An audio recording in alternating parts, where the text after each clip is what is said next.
Hello students, today I have come up with the next part of the chapter Atomic Structure from class 11 syllabus. Okay, so today we will learn that what is black body radiation and photoelectric effect. So let's start with it. Okay, so what is black body radiation?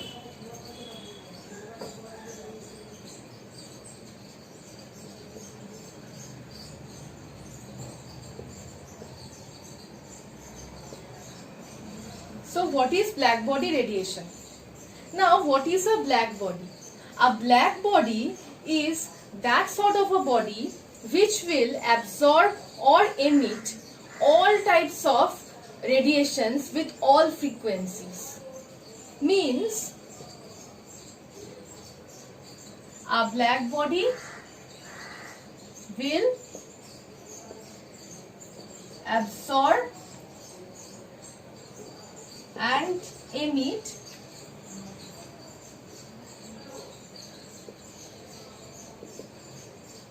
radiations of all frequencies, and the radiations that are emitted from such a black body is known as black body radiation. The radiations that are emitted from a black body are known as black body radiation. Okay, now let's come to an example. Like when you are heating a substance with a high melting point. I am taking the example of an iron bar. When iron bar is heated, it will first heat with a red light, then it will change the color from red to yellow, then it will glow with a white light, and finally it will turn blue. So this has been noted when we are heating an iron bar or any other substance having a high melting point. Now, why it is said that this black body radiation is a limitation of the electromagnetic wave theory? Why it is said in that way, that why is black body radiation an exception of the electromagnetic wave theory?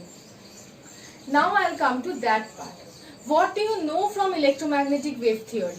You know that the absorption and emission of energy will occur continuously according to the electromagnetic wave theory.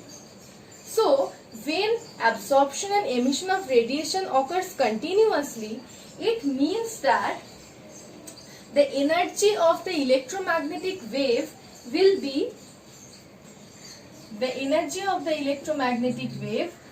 be proportional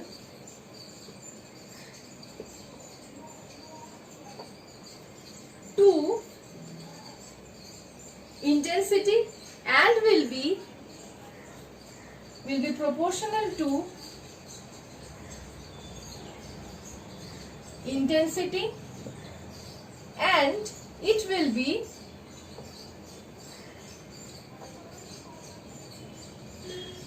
independent of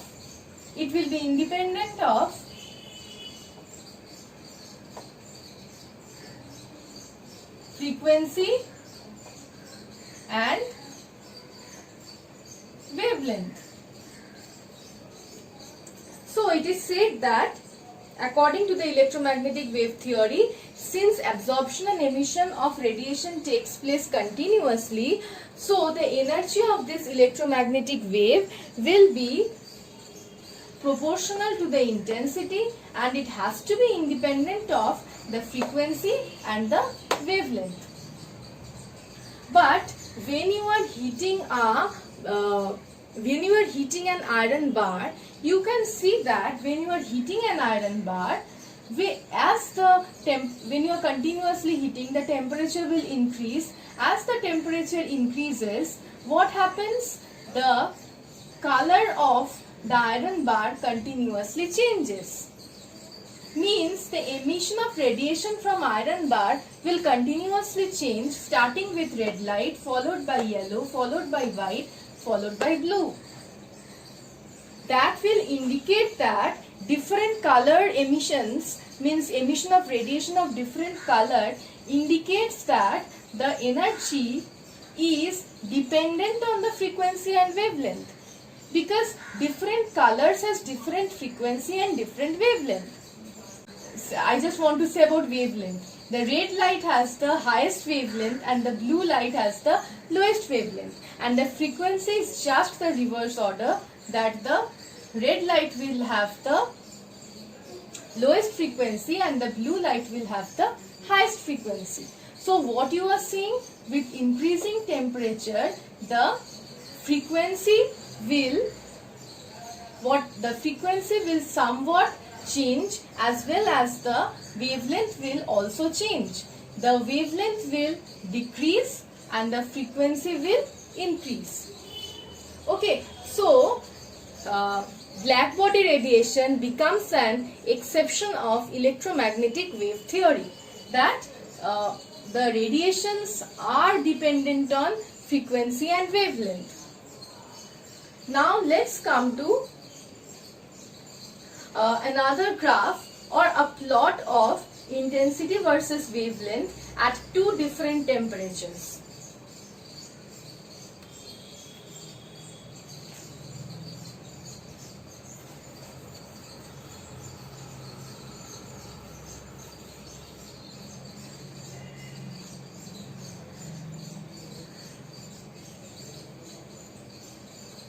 This is intensity and this is wavelength.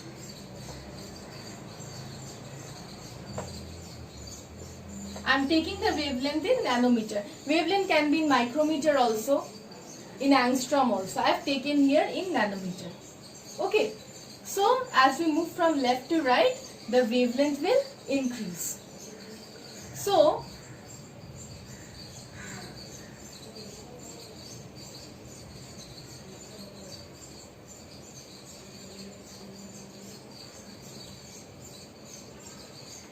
this is the plot at T2 and this is the plot at T1, where T2 is greater than T1.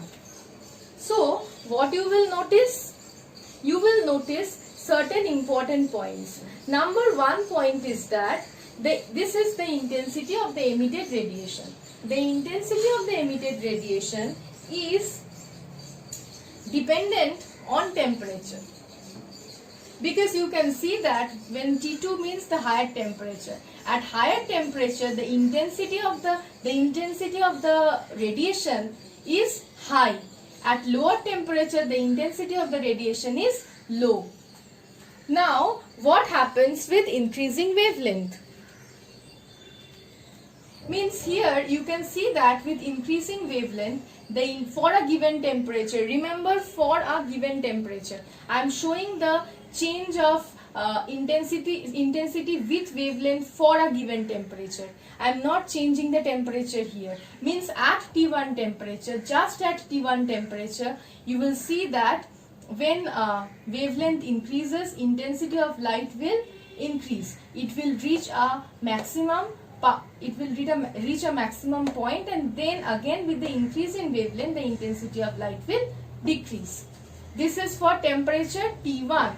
Means at a given temperature, this is the variation of intensity with wavelength. At T2 also you will see that with increasing wavelength, the intensity of light increases and again decreases after reaching a maximum point. Okay, now this is the wavelength maxima or the lambda max.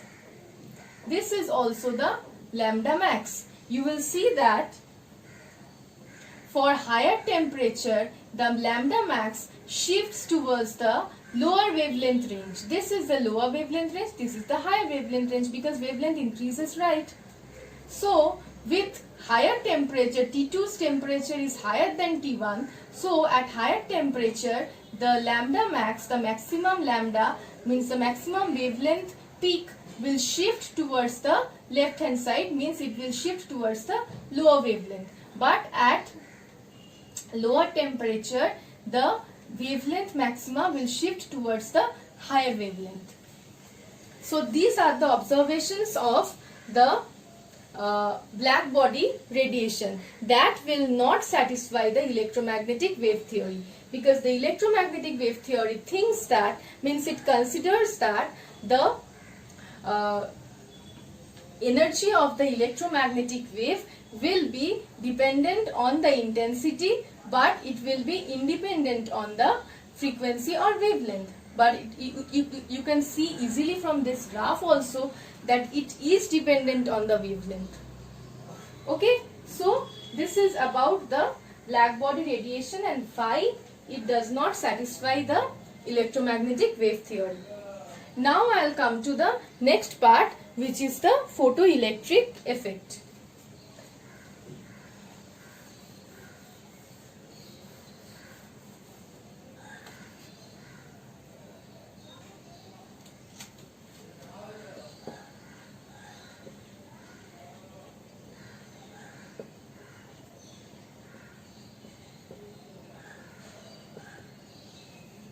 Now what is photoelectric effect?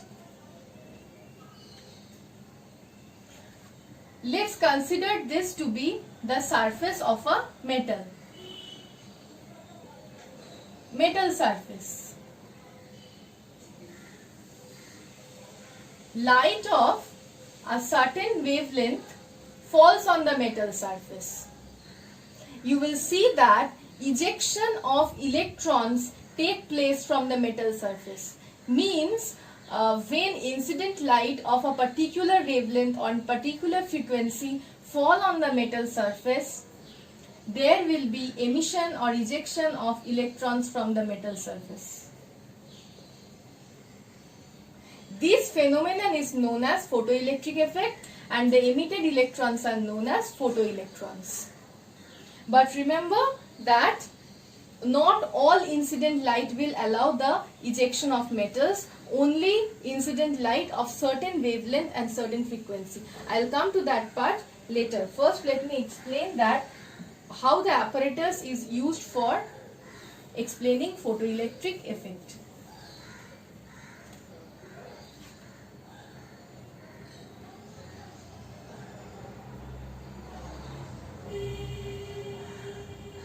An evacuated tube is taken.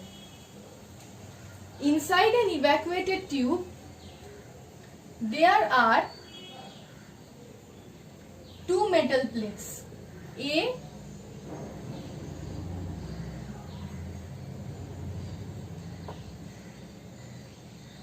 and this is B.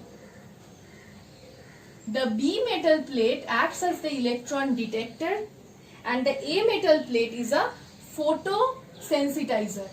Means it will absorb the light, incident light.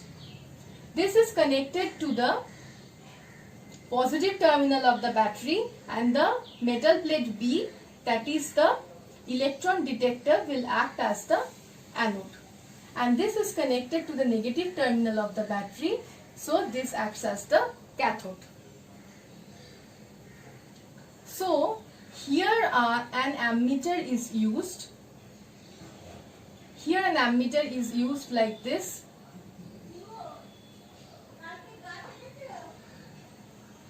And it is connected to the battery. Negative, positive. Okay. So now what will happen? Radiation will be incident on this metal plate A. Okay, remember two things, that there are these two W's are basically the quartz windows. These are along the walls of the evacuated tube. Incident radiation falls on the metal plate A. As soon as incident radiation falls on the metal plate A, means remember this incident radiation will be of a certain frequency or wavelength. There will be immediate ejection of electrons, and the electrons will move towards the electron detector or the anode, and we will see that there is a reading in the milliammeter. What is an ammeter? Ammeter is an instrument to detect the electric current through a circuit. So these electrons which are emitted from this metal plate A, these electrons will allow current to pass through the circuit. So we will see that the ammeter will give you a reading. Here basically a milliammeter is used. So the reading that you will get in milliampere. So this ammeter will give you certain readings. If the deflection in the ammeter is more, you will understand that the electric current is higher and many electrons are emitted from the metal plate A. And if the deflection is less, that means less electrons are emitted from the metal plate A and the electric current is weak through the circuit. So this is how photoelectric effect is observed. And also, more the strength of the current, higher will be the kinetic energy of the electrons. Remember this very clearly, that if the strength of the current is high, that will also indicate that the kinetic energy of the photoelectrons emitted from the metal plate A will be higher. And if the strength of the current is less, so the kinetic energy will be less. Okay, so this is about photoelectric effect. Now I will come to certain important points about photoelectric effect.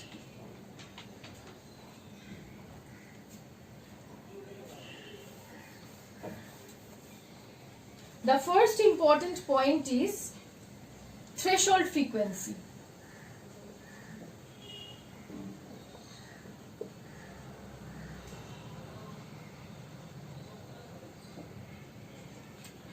Threshold frequency. This is the threshold frequency. Now what is threshold frequency? Threshold frequency is the minimum frequency required for any metal to allow the emission of electrons. Like the threshold frequency will be different for different metals. So for each metal, this threshold frequency is the minimum frequency of the incident radiation that will be required for the emission of electron from the metal surface. Any frequency which is lower than the threshold frequency will not cause emission or ejection of electrons. Although if you think that you are increasing the intensity of the incident light, or you are keeping the irradiation for a longer time, that won't work. Increasing the intensity will have no effect. Only thing that is required is the frequency of the incident radiation should be greater than the threshold frequency of the particular metal. Okay? So threshold frequency is an important part. The next part is the number of photoelectrons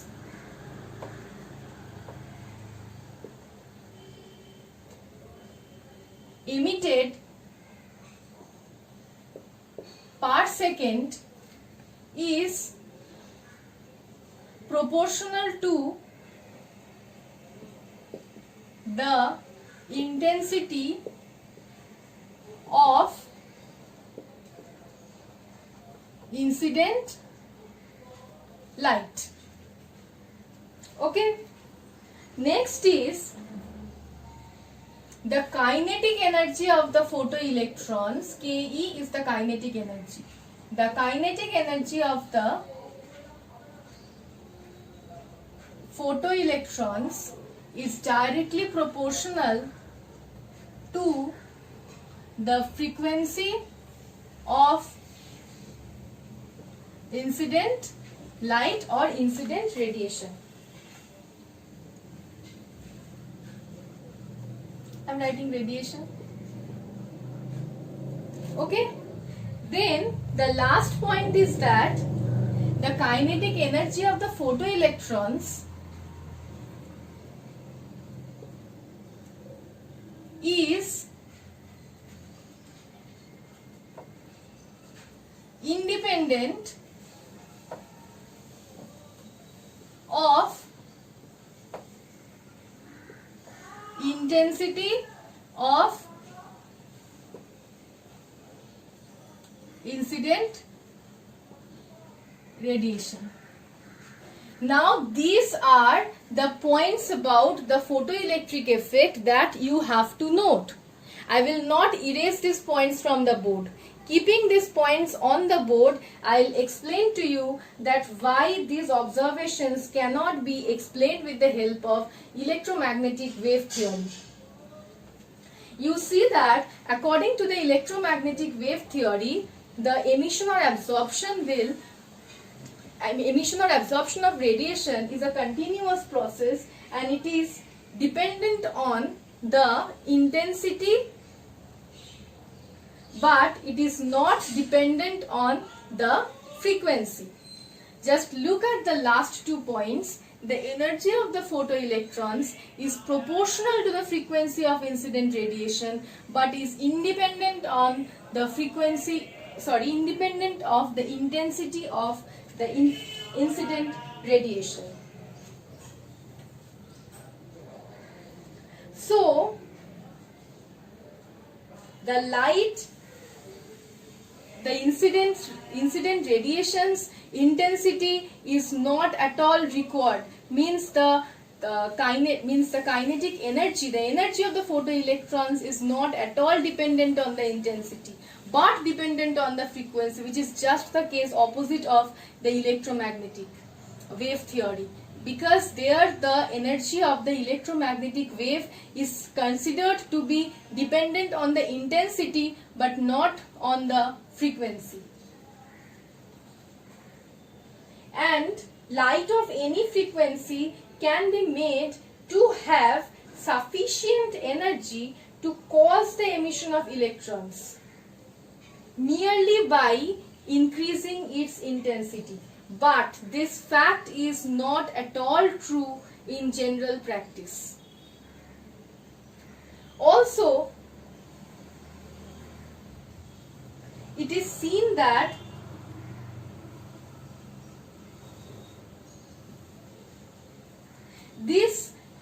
in this way the photoelectric effect cannot be explained with the help of electromagnetic wave theory because of these points. So, the black body radiation and the photoelectric effect, these two phenomena cannot be explained by the electromagnetic wave theory. Why they cannot be explained by the electromagnetic wave theory, I have explained that in this video itself. So, in the next video, we'll come to the Planck's quantum theory and how Albert Einstein has explained photoelectric effect according to the particle theory of electromagnetic radiation. So, this is all about this video. In the next video, I'll start with the Planck's quantum theory. Thank you.